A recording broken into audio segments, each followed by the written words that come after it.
So how many people get paid, what, every 2 weeks or a month or whatever, whenever you get paid, and after paying bills and groceries and buying a couple little things for yourself, you wonder where the heck did that money go? This is the same story, the same song for so many people in the world. So I want to help you guys change that as I'm changing it. So I'm going to share some of the jewels that I've picked up. So these money habits are the money habits that are keeping you poor. Let's change it now. All right, the first money habit that is absolutely keeping you poor is not paying yourself. Wait a minute, CJ. I bought myself some fresh Jordans. I bought myself the Starbucks. I got me a fly outfit. What are you talking about? I'm paying myself first. No, you are not. That's absolutely the opposite of what I'm trying to teach you to do. Paying yourself first means as soon as you get paid, before you do anything with that money, you take a percentage of that money and you put it away for yourself, investments, 401ks, retirement accounts, for the future basically. Whether it's saving, however you choose to do it, but you need to put money aside for yourself in the future. There's so many people who don't have a dime, a nickel, or anything to rub together in saving in any type of form or fashion, and that's absolutely, let's just be honest, it's sad. Because how many people do you see that are extremely of elder age, old, to be quite frank, that you see still working a job because they have to? They can't afford to retire. Do you understand you have to be able to afford to retire in order to retire? And that's where paying yourself first comes into play. Pay it up front, automatically, out of sight, out of mind. Trust me, this will change your life, and your future self will thank you. Now, the next money habit that's keeping you poor is living beyond your means. Trust me, I'm guilty of this. I've done this for so many years. The swag don't come cheap. The Jordans don't come cheap. All of the other things and blah, blah, blah. Understand this. Every time you choose to spend on something that you technically can afford, whether you're charging on credit cards, taking out loans, or you're just spending the cash there as opposed, instead of paying yourself, that's where you're making a mistake. Also, if you study rich people or people who have a rich mindset, all of them or the majority of them live below their means. If they make $1 million, they might live off of 300,000.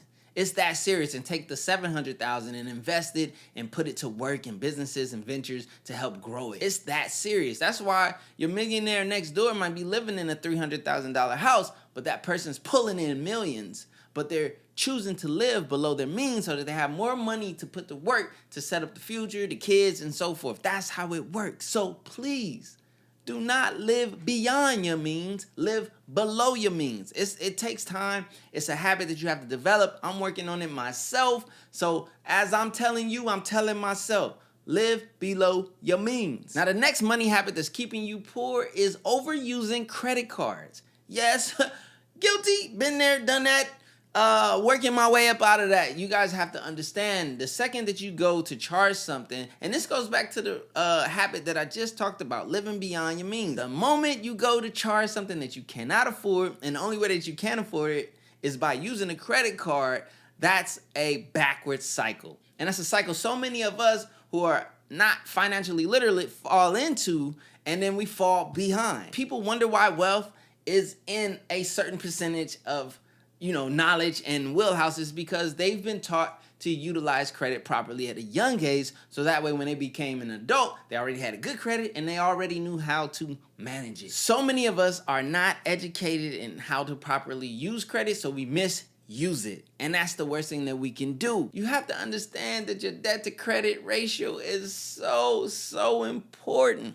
The fact of how much you have on your credit card versus how much available credit you have impacts your credit score tremendously. So I know that the good rule is 30%, but the real true rule is paying off those cards every month. Now, if you have to keep a balance, the best practices is somewhere under that 20% to 10% mark or so forth. But honestly, you should be paying off these cards in full. And if you can't afford to pay off your credit card in full every month, you are overusing your credit cards. I'm not a financial advisor by any means or financial professional. I'm just giving off game and tips that I've learned over the years that's helping me to grow my financial rich self. Now, the next money habit that's keeping you poor is not tracking your finances, not tracking your spending. It's so easy to use your debit card, use your credit card, and just spend without tracking it. Like you might peek at your account, oh, I got 600. I'm gonna buy this, buy that, buy that, buy that. But there's bills that's coming on the way that might hit. Oh, now you overdrafting. Or you're not understanding where your money's going.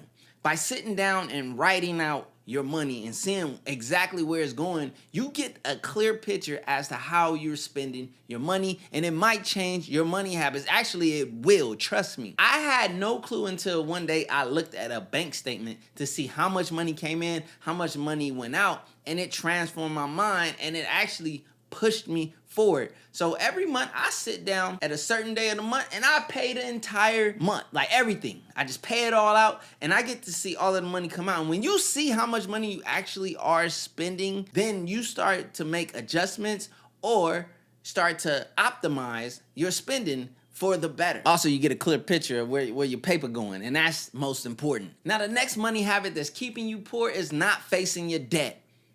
Trust me, I was guilty of this for years. And what I mean is, you got some X amount balance here, X amount balance here, but going on to your credit report and looking at how much total debt you actually have and writing down that full number in full. Add up all your loans, all your credit cards, car loans, everything, how much debt you actually have, and look at that number. I know, it's 5 figures for some of y'all, and it might be more, but it's good to look at that number because when you're trying to pay off debt, and if you want to get aggressive or you want to just stay focused and maintain on it, it's really good. Write down your credit card balances, and every time you make a payment, deduct and see where that number is and watch that number come down. There's no better feeling than getting down on a credit card to the point where you can write that 0 with that slash in there and know that there's absolutely no more debt owed on that particular card. This will save you in the long run. Trust me. Are you guys starting to realize how all of these habits are kind of like connected to each other? Like literally, I'm telling you, let me plant this seed and let me help you grow a rich mind, and we're going to do it together. Now, the next money habit that's also keeping you poor is paying too much in taxes. Now, when it comes to taxes, it's complicated. I understand. But when you don't know your true tax liabilities or the tax advantages that you can actually take advantage of, you're at a loss. You already are losing. So there's so many ways, and obviously you need to consult your financial advisor or a tax professional, but there's plenty of ways that can help you. And also, small business owners need to understand the tax benefits that you can have. There's a lot of benefits for people who create businesses because you're stimulating the economy. You're bringing money in. You are a part of what makes this capitalist world go round. Like I said, consult a professional in finances and learn how to become a professional about your finances. Now, the next money habit that's keeping you poor, and I'm 100% guilty of this, not investing. There's so many people who have a misconception about investing. Oh, it's too risky. You have just a flat out fear of it. I understand. But you have to understand where the wealth and where wealth is generated in this world. A lot of it comes from investing. Number one, how can you even take care of yourself in the future upon retirement without investing in your future? Whether it's just a 401k that's a lot more conservative and safe, or if you've gotten well versed in the stock market and understand how to capitalize there. Regardless. And this is something that I'm starting to learn for myself, something that I'm building up to. Now, I'm guilty of it. The closest I've ever gotten to investing was when I was working for my old job. At one point, I was able to have my 401k just buy stocks in that company. But then said company got bought by a bigger company, which caused all of those stocks to just be automatically cashed out, switched up to 401 and everything. But at the end of the day, when you start to invest, you have to understand it will be up, it will be down. But if you're in it for the long run, ultimately, if you are properly educated, that's why you consult proper financial advice and so forth, you can see an upward trajectory and you can multiply your money, compound interest. There's so many great things to invest in to set yourself up to win in the future. And also, there's a lot of people who retire early in life because they understand the power of investing and they just went all in and so forth. So these are just seeds that I'm trying to plant into your brain to help erase that poor mindset so that we can move on to a rich mindset.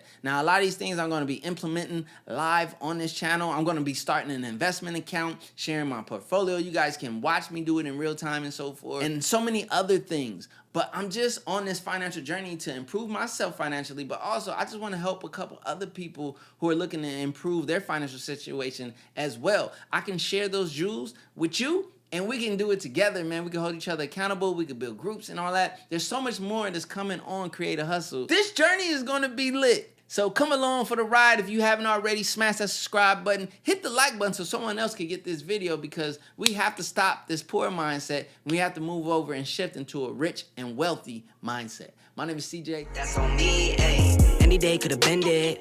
High school price on my head. Paranoid lying in my bed. Pray to God they don't turn my shirt red. I was lost, didn't know me. Introduced myself to codeine. 6 months was a dope fiend. Philly didn't even know things. There was a low me. Swear to God it would have owed me. Everything you ever told me. Everything you ever showed me. I forgot it. Caused me drama. I love y'all. Peace.